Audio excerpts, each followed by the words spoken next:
What's going on, guys? Roger Two-Fit here, back with another video, here to help you lose weight and not your lifestyle. What is in your kitchen right now? All right, so I wanted to give you a little bit of insight of what I've been doing during this coronavirus pandemic, really. And I'm gonna show you what I've been eating so I can actually stay really lean. Now, I'm gonna go in order from when I wake up into my dinner time, my whole night routine. Overall, I eat about 4 to 5 times a day. If I don't happen to work out that day, I usually go for 4, but if I work out, and I definitely make sure I hit that 5 number so I can keep my protein intake pretty high. All right, let's go ahead and get started. So the first thing I want to point you to here is breakfast. Now, when I do my breakfast, I actually don't start with food. My favorite thing to do is I get up, I give me a cup of water. I use a glass because, you know, plastic BPA filters or whatever they say is in that. And I just keep my digestive system going, really. It's good stuff. All right, but you want to start with water, honestly, because it's going to really help everything kind of wake up in your system. Not going to get too much in detail, but it really does help your digestive process, okay? So don't walk around and you're dehydrated all day, because that's a no-no. All right, the next thing I actually do is I make coffee. I love coffee, and yes, you can drink coffee when it comes to your diet plan. And this also gives me an extra caffeine boost. It's really like a pre-workout. So I don't really like pre-workouts. I get very jittery off of it, but I can handle coffee, okay? I remember one time I tried pre-workout before, and when I did the pre-workout, it was like I took a quarter scoop of the serving, and I was on edge for at least 12 hours. Like, it was bad. So personally, I can't really do pre-workout. It's way too much for me, and yeah, that's all I'm gonna say. But I just do a little bit of coffee. Now, sometimes I actually might do decaf. This is just a classic medium roast. Nothing too special about coffee, just a good caffeine boost for energy. And the reason I like to do it in the mornings is because I like to get my workout done kind of early in the day. So this is definitely a good boost for me as far as having energy for my workout. Now, I do drink my coffee black, so I'm gonna tell you what I put in for my flavorings. Very simple. This is a stevia, great value version. You can get a more organic version if you want to. It's all the same to me personally, but I put like a big spoonful in here. It's 0 calories, so why not? I need that flavor. But I also do use a creamer, but you want to pay attention to these creamers because I see a lot of people go very overboard with their creamers. Now, I've had this creamer for about, I want to say close to 2 months now, right? So if you're running out of your creamer way faster than that, you're probably using too much. There is 35 calories every serving, and a serving is only a tablespoon, right? A tablespoon is about the size. So look at that. That's the serving size for a tablespoon, right? Not a lot of creamer that you can actually put into your coffee. So that's my first thing. And I drink this a little bit before my breakfast. I like it on empty stomach. It kind of gets you going a little bit. It does help to boost fat burning just a little bit when you have the caffeine on empty stomach. And sometimes it's just another additive. I would actually do fasted cardio while I'm drinking my coffee, right? It's very low calories, so that little 35 calories that is in my creamer is getting burnt off by when I'm doing that walk anyway, and I'm just burning straight fats during my fasted cardio routine. And then I come in and I eat breakfast. All right, so for breakfast, I like to do it big. So for breakfast, we got a few options here. We have turkey bacon. We have eggs. I also use cheese, but this is Kraft's fat-free cheddar cheese. 0 grams of fat, 9 grams of protein in every single serving. And then I also have my fan favorite, spinach. I bought this like 4 days ago and it's almost gone. Like, this is literally how much vegetables, how much spinach I'm eating. The more vegetables you put into your diet, the leaner you're gonna be. All right, that's really all there is to it. And most of the time I usually pair it with fruit. I do a kind of moderate to low glycemic kind of fruit. What does that mean? That means I do a fruit that doesn't have like a lot of sugars, right? That spike a very big insulin response to your body. Those types of fruits would be like pineapples. They would be mangoes. Those could be cherries and bananas, for example. Some other ones out there, those are ones off the top of my head. I do a low glycemic fruit because I do want some carbs, but I don't want like really a high sugar kind of fruit, if that makes sense. Your best option is always going to be like a berry family: raspberries, strawberries, blueberries, light berries. But most of the time, I just go with an apple. And those are down here. We all know what an apple looks like, so I ain't got to show you an apple. Now, I'm not gonna go over exact amounts of everything I do, but that one thing I do, especially that you do need to pay attention to, is with my eggs, I only use 1 whole egg for every 5. So that means I'm taking 6 of my eggs, and heck, I even bought, so this is 18 eggs here, right? I bought this like 3 days ago. It's almost gone. Like, I eat a lot of eggs. So I take 6 eggs, only one was gonna be whole, the other 5, I'm taking all the 5 yolks out, because those yolks contain a lot of fat, and I want to keep my fats low, because that's what helps me stay lean as I'm on my diet. Now, that's my breakfast. So I got my couple slices turkey bacon, fat-free cheese for some more flavor. And then we definitely have that spinach. I'm gonna keep the spinach out because I'm actually using that for something else too. Now, usually I work out in the mornings, and when you're done with your workouts, we hear this all the time, hey, you need a post-workout protein shake. So just like I have my fresh strawberries in here, what I do with some of my fruit is actually freeze them before they go bad. So I make a protein shake, protein smoothie. And so usually I do strawberries, put those in there frozen. I don't want those to start thawing out, so I'm gonna put those back. And I've been using this Redcon protein. I love it because the flavors are amazing. You should check out Capital City Nutrition. You can even check them out online.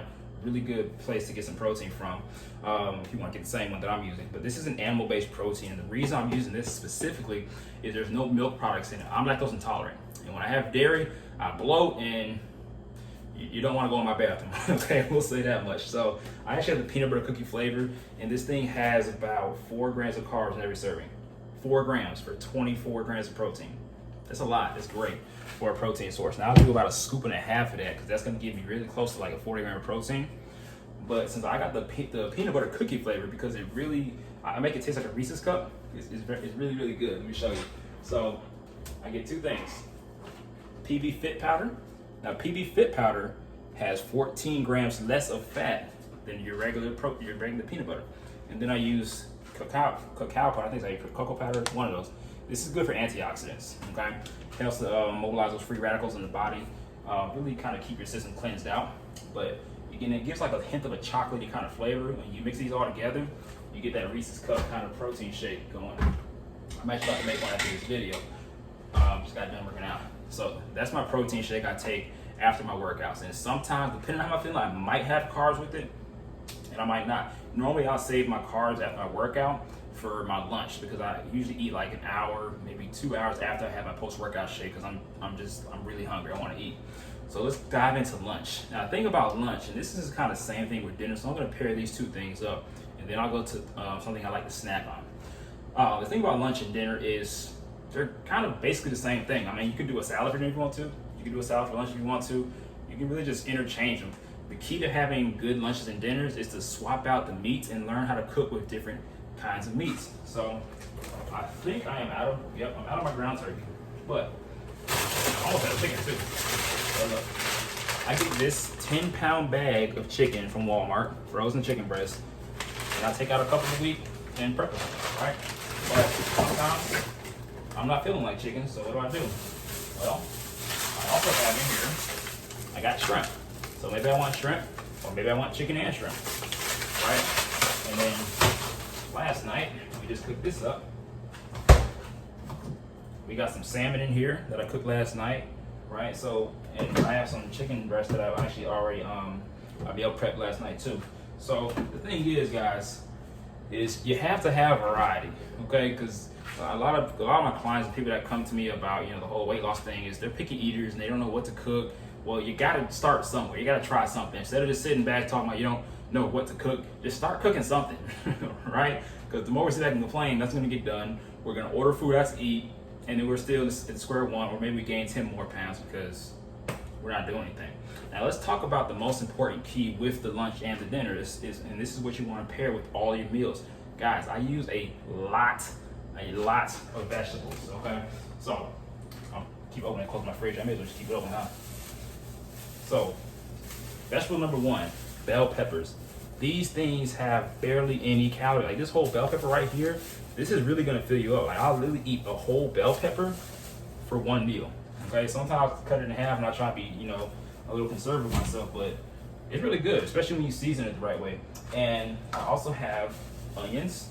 I'll probably go through about like 1 onion a week, but I dice these up, or I'll chop them, I'll slice them, however I want to put them. I usually do like a bell pepper onion mix with my chicken breast or my salmon or some shrimp, and then I'll have a little bit of rice too as my carbs. I usually I switch between a rice or a potato. It could be sweet potatoes. Lately, I've been really digging these red potatoes, and so I'll cut these up into like little scallops, little thickish kind of slices. I toss them in the oven for a little bit, season them. I kind of make like a garlicky red potato kind of thing. If you guys want to see that and how I make that, let me know and I'll show you. It's really tasty. I'll pair that up for my carb, or sometimes I use rice. And you know, they'll say, oh, you need to have brown rice. White rice isn't good. Look, carbs are carbs, man. I like jabbing rice.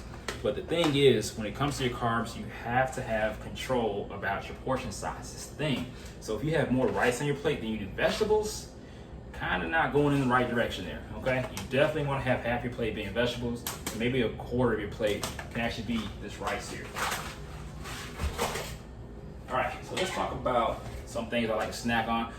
I keep it very simple, okay? I don't really go get very explorative with the snacks and everything because it just becomes a headache, you know? So one of my three snacks I'll give you. One, you've just seen that, protein shake and an apple, right? Protein and carbs, very simple, okay? Another thing I'll do is I have this popcorn. Because the popcorn pops up, it's very filling. This is the Orville Redenbacher snack size ones. It has 100 calories. There we go. It has 100 calories in every single serving, right? So this big old bag of popcorn pops up to here. When you eat all that up, like, look at your stomach. You're gonna be full, okay? So, and you're only gonna be full of 100 calories. So instead of having something like Pop-Tarts and Cheez-Its and crackers and cookies, like a little cookie like this, right? That thing's like 200 something calories, and that big old bag of popcorn is 100 calories. Which one's better? One keeps you more full, one is just like barely sitting there and you're still hungry because you have an empty stomach. And then the last thing I've actually found, this is very interesting, is these little, this is a hidden gem I found. So I always eat Greek yogurt, but I found this with like a little granola at the top. This thing is amazing. So it only has 16 grams of carbs, but 17 grams of protein. And so what I do to actually add a little more substance to it, I'll take like about a third of a scoop of protein, put it in the Greek yogurt, and I mix it up for about a minute. And that's gonna put this to about 30 grams of protein. And then I eat the whole thing. And if I'm really hungry, I'll pair it up with maybe some berries or fruit. And I'm having a small but decent size of protein and carbs just right here in this little snack bowl. And that usually holds me over until I have my dinner time coming up. So I hope that helped you guys out. Like I said, it's all about keeping it really simple. You don't have to get like super duper fancy when it comes to the lean body lifestyle. You just need to find a different cycle of foods that you actually enjoy. And once you find those foods that you enjoy, you're more likely to stick to it, right? We don't want to go on diets that we don't like. Boring diets, they can get results, but by the time you get the results, you're gonna be so tired of that diet that you're gonna revert right back to what you were doing before, and now we're back at square one. So make sure you subscribe to my YouTube channel. I'm gonna be posting weight loss content all the time now. So if you're ready to lose weight and that's your lifestyle, make sure you subscribe to me on the YouTube. I'm gonna see you in the next video. Stay lean out there, fix your groceries up, and I'm gonna see you in the next one. Peace.